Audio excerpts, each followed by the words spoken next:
یہ امی بچے جی تو یہ آپ بھی چائے کہہ کے رہے ہیں ساتھ لیں بسکٹ۔ Thank you Sidra.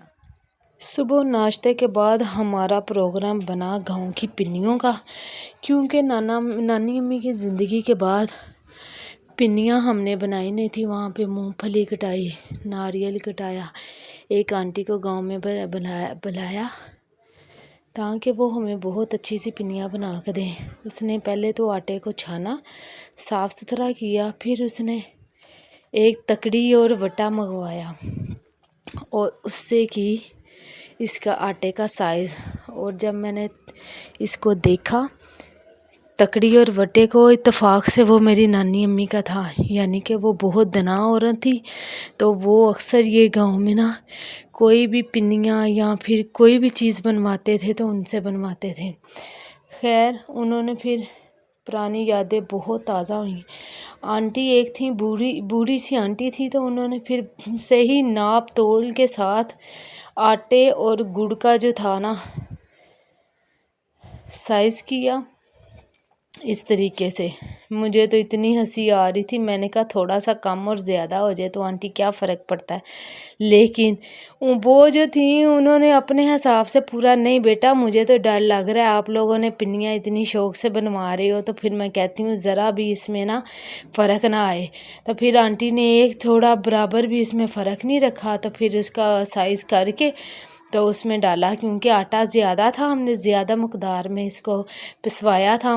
وہ جو ہاتھ کی چکی نہیں ہوتی وہاں سے، کیونکہ پنی کا جو آٹا ہوتا ہے نا وہ تھوڑا سا موٹا ہوتا ہے، چاول کی روٹی کا آٹا تھوڑا باریک ہوتا ہے۔ گڑ کا بھی انہوں نے سائز کر کے رکھا، پھر جو ناریل تھے اتنے زیادہ جتنے ہم نے چاہیے تھے وہ کاٹ کے اسی آٹے میں پہلے انہوں نے مکس کیے اچھی طرح۔ مجھے یہ تھا کہ سارا مٹیریل چاش وغیرہ بنا کے تو اس کے اندر ڈالیں گے، لیکن انہوں نے آٹے کے اندر ہی مکس کیا۔ مجھے بھی ایک ٹپ مل گئی، طریقے کا پتہ چل گیا، کیونکہ اکثر آپ گھر میں بھی بنا کے ایسے کھا سکتے ہیں۔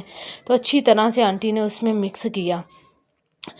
تو میں ہوتی تو میں نے نہیں کرنا تھا، میں نے سارا کچھ ڈال کے جیسے حلوہ پکاتے ہیں تو بالکل ویسے کرنا تھا، لیکن اب پتہ چل گیا آٹے میں مکس کیا۔ کہتی ہیں اس طریقے سے بڑے اچھے سے مکس ہو جاتا ہے، آپ کوئی بھی نٹس ڈالتے ہو۔ اس کے بعد انہوں نے گیس کا تو انتظام وہاں پہ نہیں تھا، ایک بڑا سا دیچکا لیا، اس میں پنیوں کے حساب سے ڈالا پانی، اور ایک وہ مٹی کا نا چولہا تھا، اس کے اندر آگ جلائی۔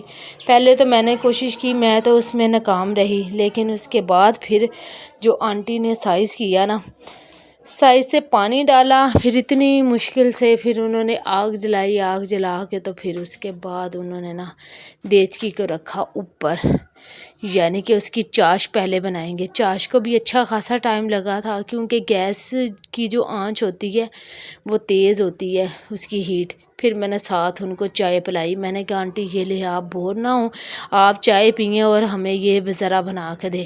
پھر انہوں نے دوسری ایک اور آنٹی بھی تھیں، انہوں نے جلدی سے دیچکے میں پانی کے اندر ڈالا گڑ، اور اس کی چاش جو تھی وہ پکنے۔ اصل اس کا جو میتھڈ ہوتا ہے وہ ہوتا ہے چاش، آپ کس طریقے سے اس کو پکاتے ہیں۔ میں نے کہا اب میں دیکھتی ہوں آنٹی کی کیا کیا میتھڈ ہے، ہمیں تو ویسے آ ہی نہیں سکتی، کیونکہ ان کا تقریباً وہ سال میں ایک دو دفعہ یہ کام کر لیتے ہیں، ہم نے کبھی کیے ہی نہیں، ہمیں کوئی تجربہ نہیں ہے، بالکل بھی نہیں ہے۔ پھر آنٹی نے اس کو خوب پکایا، میں تو دیکھ دیکھ کے تھک گئی، میں نے کہا اب میں کیا کروں، اتنا ٹائم لگتا ہے۔ نہیں بیٹا ٹائم تو نہیں لگے، کیونکہ وہ کام کرتے رہتے ہیں، انہیں زیادہ آئیڈیا کام کرنے کا۔ تو پھر آنٹی نے، اور ساتھ ہی پھر ماموں جی نے نا گاؤں میں ایک فارم ہے مچھلی کا، ایک بچے کے ہاتھ مچھلی بھی بھیجی گھر میں فارم سے پکڑ کے، یہ دیکھیں ذرا کتنی ماشاءاللہ فریش ہے، اور اس سے اتنا ڈر لگ رہا تھا، بعض تو تانبیے سے باہر نہیں کر رہی تھی فش کو، ایسے یہ دیکھیں اچھل اچھل کے، اتنی اچھی، اور یہ دیکھیں فریش میں فش۔ پھر ہم نے وہ بنائی، اتنی مزے کی بنی یہ والی، اور دیکھیں ذرا ہم تو دور سے ہی، میرا بیٹا جو ابیت تھا وہ دور سے دیکھ کے تو ڈرنا شروع ہو گیا، کیونکہ آپ کو پتہ ہے شہر میں آپ رہتے ہو، جس علاقے میں بازار سے لاتے ہو وہ بڑی اچھی آپ کو بنا کے اسی وقت اس کے پیسز کر کے تو پھر آپ کو دیتے ہیں، لیکن یہ بالکل فریش تھی، اور دیکھنے میں مجھے یقین مانے مجھے بھی ڈر ہی لگ رہا تھا اس کو دیکھ کے، کیونکہ ایسی چیزیں دیکھی نہیں ہیں تو ذرا تھوڑی عجیب لگتی ہیں۔ دوسری طرف آنٹی جی نے رکھا تھا ایک دیچکا، جو چاش پک رہی تھی وہ چیک کرنی تھی کیا اس کا طریقہ کار ہے۔ پھر انہوں نے کیا ڈالا، اس میں آئل ڈالا، کیونکہ ڈالنا دیسی گھی تھا، تو دیسی گھی جو تھا وہ ملا ہی نہیں تھا ہمیں، وہ کم ہو گیا تھا۔ تو میں نے کہا بعض ہماری جو چھوٹی سسٹر ہے وہ دیسی گھی نہیں کھاتی، وہ کہتی ہے مجھے اسمیل آتی ہے۔ انہوں نے پھر کہا اس میں نا کوکنگ آئل ڈال لیتے ہیں، کوکنگ آئل ڈال کے تو پھر انہوں نے بہت اچھے سے اس کی بنائی، اس کو مزید پکایا تاکہ آئل کی جو ہے نا اسمیل وہ نہ رہے۔ ہاتھوں کی مدد سے انہوں نے چیک کی اس کی چاش، اس کے بعد ایک لی چھاننی۔